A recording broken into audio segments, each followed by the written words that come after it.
Assalamualaikum warahmatullahi wabarakatuh. Dialog Duhur di Masjid Istiqlal tanggal 23 Oktober 2024 bertepatan dengan tanggal 19 Rabiul Akhir, disampaikan oleh Dr. Anda Haji Dewi Endrianti. Kajian pada hari ini tentang kitab Fathul Mu'in dan bab khulu atau talak.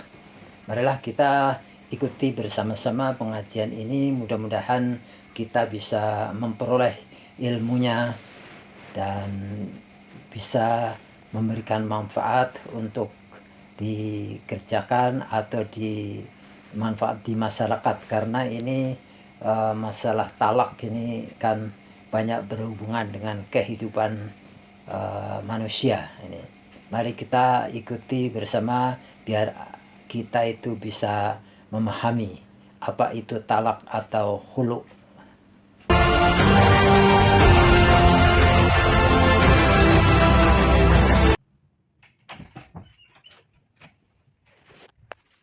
Sharing saya pada siang hari ini kami ambil dari kitab Fathul Mu'in dengan mu'alif Asy-Syaikh Zainuddin Al-Malibari. Bab Faslun fil khul'i, pasal tentang khulu atau talak tebus. Bismillahirrahmanirrahim. Qala al-musannif rahimahullahu ta'ala wa nafa'ana bihi wa bi'ulumihi fid daraini amin. Al-khulu bi dhammil kha minal khal'i bi fathiha wa huwa an-naz'u li'anna kullan minaz zawjaini libasun walil akhari kama fil ayah. Khulu artinya melepaskan, meninggalkan, karena suami istri ini ibarat pakaian yang satu dan lainnya saling melengkapi, saling menyempurnakan. Maka ketika si istri mengajukan gugat cerai, itu disebut dengan khulu, sebagaimana yang tertera dalam Al-Quran. Wa asluhu makruhun wa qad yustahabbu kat-talaq. Asal hukum khulu itu adalah makruh dan terkadang bisa terjadi sunnah, sebagaimana hukum talak. Bapak Ibu yang kami sangat muliakan, jadi khulu itu talak tebusan. Khulu itu adalah gugatan cerai yang diajukan oleh seorang istri kepada suaminya karena ada sesuatu tertentu yang dibolehkan oleh agama atau oleh syarak. Khulu itu dibolehkan. Satu contoh yang ini disebutkan dalam agama, suami buruk akhlaknya. Suami contoh penjudi, pemabok, KDRT, apalagi tidak bisa menjaga muru'ah atau nama baik keluarganya. Kemudian suami yang tidak bisa menunaikan kewajibannya. Yang paling utama adalah istri boleh mengajukan gugat khulu apabila suami kerjaannya melarang istri untuk dekat pada Allah Subhanahu wa ta'ala. Maksudnya makin hari kami sebagai istri ini makin jauh dengan Allah Subhanahu wa ta'ala.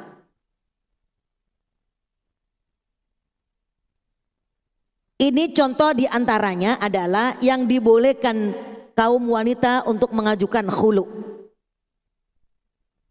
Tapi yang utama, khulu itu adalah harus diajukan ke pengadilan agama, dan yang memutuskan adalah harus hakim, bukan saya atau kita para wanita yang mengatakan sudah jatuh khulu saya. Tidak, harus ada ketok palu sang hakim dan yang diucapkan oleh seorang suami dengan kata-kata kamu saya khulu. Itu baru jatuh talak khulunya. Bapak Ibu yang kami sangat muliakan, selebihnya adalah al-khulu syar'an secara syara' firqatun bi'iwadin maksudun kamaitatin min zaujatin aw ghairiha raji'in li zaujin aw sayyidin bilafzi talaqin aw khul'in aw mufadatin walau kana al-khulu fi raj'iyatin illa fi raj'iyatin li annaha kazaujatin fi kasirin minal ahkam. Menurut syara' khulu itu adalah perceraian dengan adanya penukar atau tebusan. Yang dimaksudkan adalah misalnya dari istri yang diberikan kepada seorang suami dengan lafadz talak atau khuluk atau tebusan, sekalipun khuluk itu terjadi dalam masa iddah raj'iyah, karena wanita dalam iddah raj'iyah itu seperti saja istri dalam kebanyakan hukum-hukumnya. Falau jaro al-khulu bila dzikri iwadin ma'aha biniyatil timasi qabulin minha ka'anqala khala'tuki aw fadaituki wa nawa altimasa qabuliha faqabilat famahru mislin yajibu 'alaiha ilturat al-'urf bijarayani bidzalika iwad. Apabila terjadi khulu dengan tanpa menyebut kata khulu atau tebusan, maka hal itu belum terjadi khulu, terjadi talak biasa, talak raja'iyah.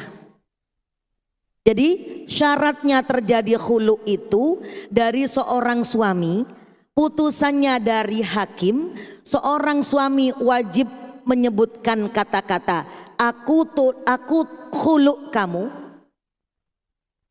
itu baru dikatakan khulu. Apabila tidak begitu, maka terjadi talak raja'iyah. Bapak Ibu yang kami sangat muliakan, apabila perempuan mengajukan gugatan cerai atau khulu, ada konsekuensi logis yang dia harus kerjakan. Yang pertama, khulu itu harus ada tebusan dari seorang istri kepada suaminya. Tebusan itu atas kesepakatan. Contoh kecil, waktu Bapak Ibu melaksanakan akad nikah, ada sighot ta'liq di akhir atau di halaman terakhir surat nikah kita.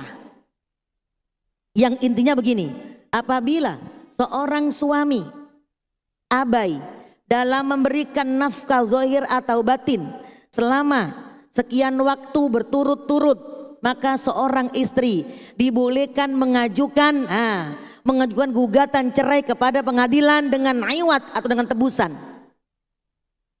dengan bayaran. Di dalam buku nikah kita disebutkan dengan bayaran Rp10.000. Itu surat nikah dibuatnya entah kapan, krusnya entah kapan. Nah, yang jelas adalah tebusan yang diberikan oleh seorang istri ke suami, yang kita tuh saya ya, perempuan, mengajukan khulu, tebusan itu atas kesepakatan berdua. Dengan jumlah kesepakatan berdua baru terjadi khulu. Satu, itu konsekuensi logis bagi seorang istri yang mengajukan khulu. Di dalam khulu, dalam khulu tidak ada rujuk.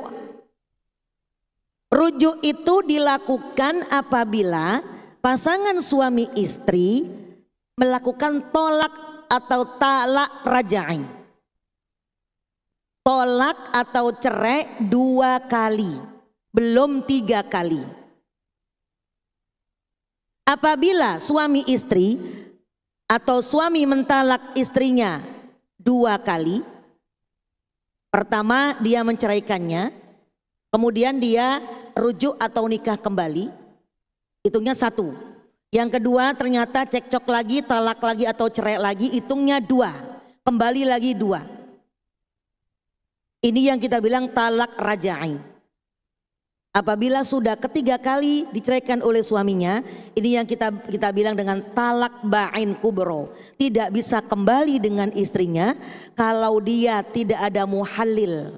Muhalil adalah nikah lagi dengan laki-laki lain dan nikahnya tidak ada rekayasa.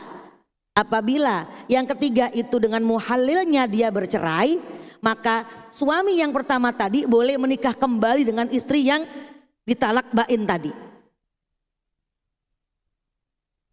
Nah, untuk khulu, konsekuensi logis bagi perempuan yang mengajukan khulu adalah tidak ada yang namanya rujuk. Begitu saya, umpama saya atau nada jangan belum nikah ya. Saya melakukan atau mengajukan gugat cerai atau khulu, berarti tidak ada kesempatan saya untuk rujuk, yang ada nikah kembali. Apabila talak rajai, talak biasa dari suami ke istri, talak pertama atau kedua, itu iddahnya 3 kali suci. 3 kali suci nada. Bisa 3 bulan, bisa 1,5 bulan kalau memang istrinya itu menstruasinya 15 hari sekali. Anggaplah yang biasa, yang lumrah 3 bulan. Maka dalam 3 bulan itu suami yang mentalak istrinya boleh merujuinya, tidak nikah ulang. Beda, nikah dengan rujuk itu berbeda ayah bunda. Rujuk itu tidak ada pernikahan, tidak ada mas kawin, tidak ada saksi, ijab qabulnya berbeda. Rujuk itu adalah hanya akad saja dari seorang suami mengatakan bahwa aku merujuimu, aku kembali padamu, aku kembali padamu. Dalam pendapat Imam Maliki, Imam Hanafi, Imam Syafi'i qaul jadidnya, dalam rujuk tidak perlu ada saksi. Namun afdolnya perlu ada saksi. Saya ulang, jadi talak raj'i itu adalah apabila seorang suami mentalak istrinya yang pertama atau yang kedua, bukan yang ketiga, dalam masa iddah 3 bulan masa iddahnya. Kalau cerai hidup dalam 3 bulan itulah, dalam waktu 3 bulan itu seorang suami boleh merujuk ya, kembali ke istrinya tanpa akad nikah, hanya rujuk saja. Waktunya dalam 3 bulan. Berarti katakanlah 2 bulan 29 hari. Itu ya. Berarti berapa? Nada 89 hari terakhir suami boleh merujui istrinya yang ditalak. Maksimal talak yang kedua. Ini kita bilang talak rajai. Nah, untuk perempuan yang mengajukan khulu, maka dia tidak dapat tolak rajai, tidak dapat dirujuk. Namun kalau ingin suaminya kembali, suaminya harus mengadakan nikah ulang lagi. Ya kayak nikah awal Pak, Bu. Apa syaratnya nikah itu? Ya biasa ya, ada saksi, wali, akad, mas kawin, gitu kan? Itu kalau khulu tidak ada rujuk, kalau talak biasa ada rujuk. Kalau khulu iddahnya cuma 1 bulan, kalau talak biasa, talak rajai, iddahnya adalah 3 bulan. Ini mungkin harus dipegang Bapak Ibu begini ini karena ada hal yang sangat krusial. Bila kita mengalaminya harus tahu yang ini. Ini yang bedanya antara talak dan khulu. Jadi bedanya begini, kalau talak itu dari suami ke istri, kalau khulu dari istri menggugat ke suami atas ketuk palu dari hakim, tetap dalam pengadilan agama, dan kata-kata khulu tetap diucapkan oleh seorang suami. Kamu aku khulu, jatuh sudah. Tapi dengan tebusan sekian, ada acara tebusan dari seorang istri ke suami, bayar, ada bayar ke suami. Bapak Ibu yang kami sangat muliakan, sebagian ulama khulu itu mengatakan tolak bain sughra. Kalau tolak bain kubro itu yang tadi 3 kali talak, nggak bisa kembali ke istrinya kecuali ada muhalil. Tapi kalau khulu talak bain sughra, maksudnya adalah iddahnya 1 bulan, tidak ada kata rujuk dalam khulu, adanya nikah ulang kembali. Jadi jumlahnya juga sekali khulu, sekali tolak. Nikah kembali, nyampur lagi serumah, besok entah kapan katakanlah cerai kembali, udah kedua. Udah kedua, berarti cerai kembali ketiga, tidak bisa kembali lagi seorang suami kepada istrinya kecuali ada muhallilnya. Bapak Ibu yang kami sangat muliakan, kita punya undang-undang kitab KHI, ada kitab undang-undang kompilasi hukum Islam. Jadi khulu itu ada di pasal 116 di kitab KHI yang mengatur masalah khulu. Nah, di KHI pasal 148 ini tata cara khulu pengajuannya ke pengadilan agama, yaitu di KHI ayat 148, pasal 148. Jadi ini pengaturan masalah khulu. Bapak Ibu yang kami sangat muliakan, khulu itu kalau terjadi khulu masih bisa mendapat harta gonogini, masih boleh menuntut harta gonogini. Harta gonogini itu adalah harta yang dihasilkan oleh pernikahan suami istri selama dia pernikahan. Nah, ketika dia bercerai, maka harta itu dibagi dengan suami dan istri dengan bagian tertentu. Tapi kalau khulu masih bisa mengajukan hak gonogini, kitanya, perempuannya itu. Namun kalau perempuan itu berzina, selingkuh dan lain yang membuat dia itu berbuat yang tidak senonoh, maka gonogini tidak akan atau tidak boleh didapat oleh istri yang dicerai oleh suaminya karena selingkuh. Jadi kalau suami yang selingkuh, kita boleh mengkhulu. Bapak Ibu, saya boleh mengkhulu karena dia selingkuh. Bu Dewi kan suami kan boleh dong Bu nikah 2. Ini enggak, saya ngomong nikah, ngomong selingkuh. Berarti selingkuh itu kerjaannya suaminya berbuat maksiat. Kata orang sono, selingkuh itu enggak ada obatnya. Kata orang sono Pak, saya enggak tahu buktinya loh ya, maaf kalau saya salah. Kenapa? Saya bisa mungkin memisahkan dia selingkuh dengan perempuan ini, di belakang saya dia selingkuh lagi, berikutnya terus. Ini kata orang-orang ahli sono, bukan kata saya. Nah, artinya kalau suami saya atau naudzubillah, kalau suami selingkuh, ibu-ibu bisa minta bisa mengajukan khulu. Karena suaminya sedang mengerjakan perbuatan yang berdosa dan yang mengganggu rumah tangga kita, dan bahkan mungkin saja dengan kelakuan dia yang tidak baik itu menjauhkan kita kepada Allah Subhanahu wa taala. Zolim kan dia? Zolim lah Pak, selingkuh. Tapi kalau dia kalau dia nggak selingkuh, dia menikah, izin dengan kita, lain cerita. Yang zolim yang mana? Bukan pernikahannya yang zolim kebohongannya. Bedakan ya. Jadi ada kebohongan, jadi suami yang nikah 2-3 itu nikahnya halal, nikahnya boleh, kadang-kadang kebohongannya yang zolim, atau ketidakadilannya yang zolim, atau kecenderungannya kepada seorang istri yang mungkin yang mana yang bikin zolim. Nah, jadi kembali lagi saya katakan bahwa seorang istri yang selingkuh kalau dicerai oleh suaminya, kita tidak dapat harta gono gini. Tapi kalau seorang suami yang selingkuh kita mengajukan khulu, maka kita masih dapat harta gono gini. Itu Bapak Ibu. Ada satu pendapat yang menarik.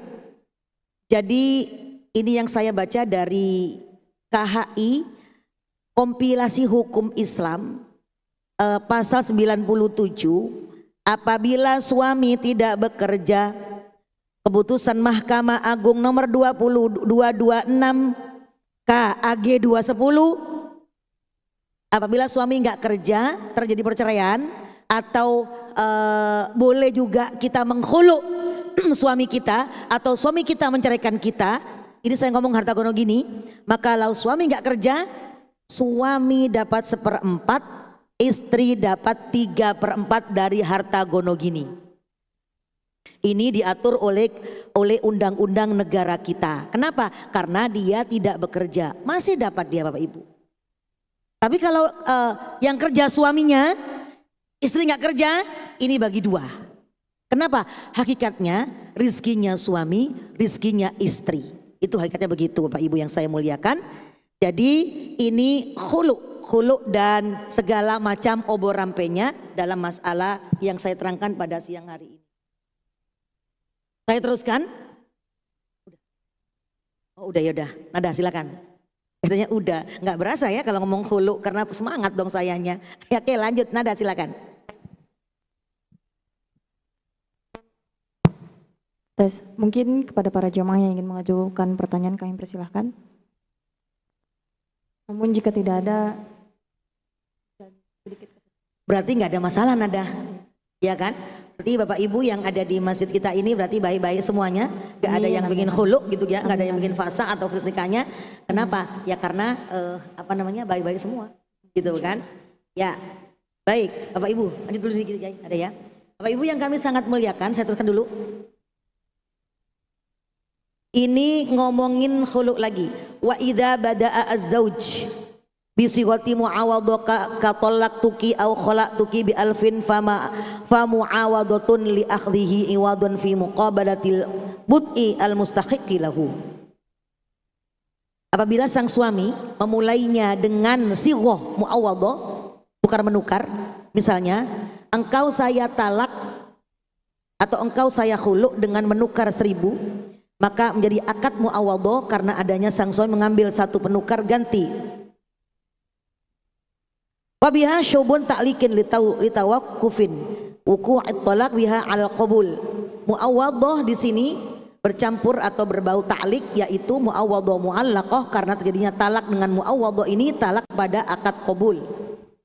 Falahu ruju'un qabla qabuliha li'anna hadza sya'nul mu'awadhah. Maka sang suami bisa mencabut kembali sebelum istri mengucapkan qabulnya, karena pencabutan kembali seperti ini adalah menjadi pentingkah dalam mu'awadhah. Wa syurita qabuliha fauron. Disyaratkan dalam mu'awadhah ini adanya qabul dan istri dengan seketika pada majelis tawajjuh. Majelis mu'awadhah ini dengan lafaz saya terima atau saya tanggung, atau dengan perbuatan misalnya dengan memberi. Jadi ketika syaratnya gini, ketika suami melafatkan kata-kata aku talak kamu dengan talak hulu, aku hulu kamu, kita harus segera menjawabnya aku terima hulu darimu. Nggak ada kata-kata senggang, nggak ada jeda waktu kayak orang akad nikah ada. Jadi aku nikahkan kamu dengan anakku gitu kan nggak boleh senggang waktu kan. Karena kalau jeda waktunya dalam kitab ini adalah seorang suami kalau dia berarti kan masih bengong dulu istrinya, boleh mencabut khulunya istrinya. Gak jadi gitu loh, gak jadi khulu gitu kan. Berarti dia masih belum yakin bahwa dia akan menghulu suaminya. Maka syaratnya ketika ada ijab qabul perceraian khulu dari suami ke istrinya, seorang istri cepat menjawab ya aku terima khulumu. Biasanya cepet dong Pak, Bu, cepet dong. Kenapa? Ya terjadi khulu karena kan ada satu hal yang nggak disukai oleh kita kan. Logisnya cepet dong jawabnya.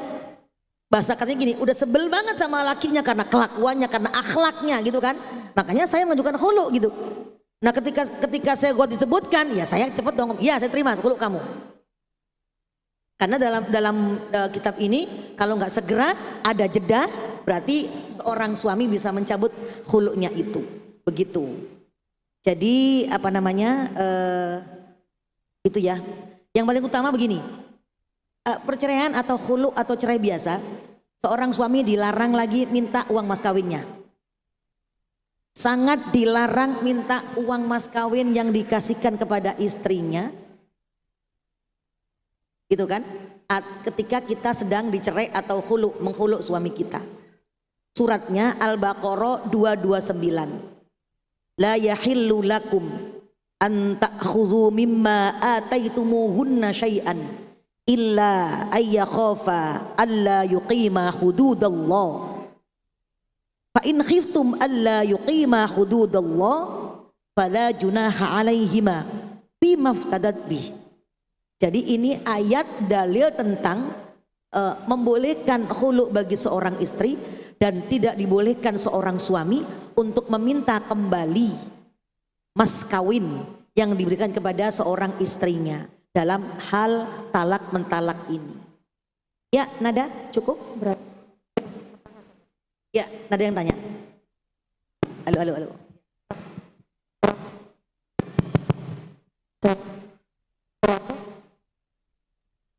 Berarti kalau hulu itu nggak ada kayak talak gitu saja. Maksudnya kayak kan kalau suami mentalak istrinya biasanya ada talak 1, talak 2, talak 3. Nah kalau hulu itu bagaimana saja? Ada hulu 1 atau hulu 2 atau sah aja kita bercerai gitu? Ada nggak kata nada hulu 1, hulu 2, hulu 3 gitu kan? Masya Allah nada hulu melulu ya. Ya enggak. Begini, kita main logika yuk. Saya sedang mengajukan khulu pada suami saya, ya kan? Karena akhlak suami saya nggak baik, maka pengadilan agama PA mengabulkannya. Terjadi khulu, cerai kan ada.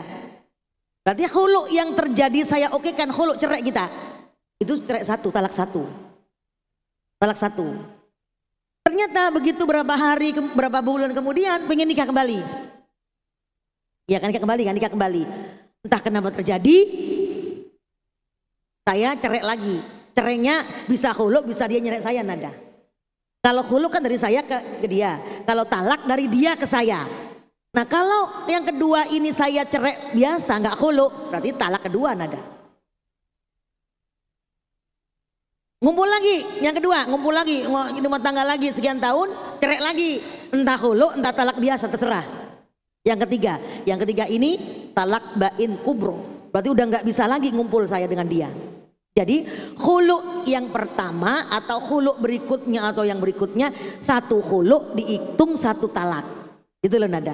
Sama aja, berarti 1 khulu dihitung 1 talak, sama dengan talak, sama aja nggak beda. Cuma ini bedanya, kalau khulu itu adalah hak kita digunakan untuk menceraikan istri dengan tebusan, dengan bayaran gitu kan ya. Nah, tapi kalau cerai tidak ada begitu. Nah disinilah Al-Quran memberikan satu isyarat bahwa betapa manusia yang namanya perempuan ini Allah tetap muliakan, ada hak untuk mengajukan gugat talak apabila gitu kan 1, 2, 3, 4 dan seterusnya. Jadi ada abilanya. Ya oke Nada silakan.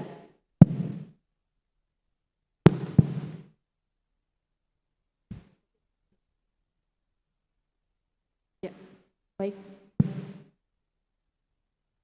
mungkin telah selesai kajian kita pada siang hari ini. Kita tutup kajian dialog zuhur pada hari ini. Semoga Allah Subhanahu wa Ta'ala meringankan kita untuk mengamalkan ilmu-ilmu yang disampaikan tadi. Kita tutup dengan membaca doa kafaratul majlis. Subhanakallahumma wa bihamdika asyhadu an la ilaha illa anta astaghfiruka wa atubu ilaik. Wabillahi taufiq wal hidayah. Wassalamualaikum warahmatullahi wabarakatuh.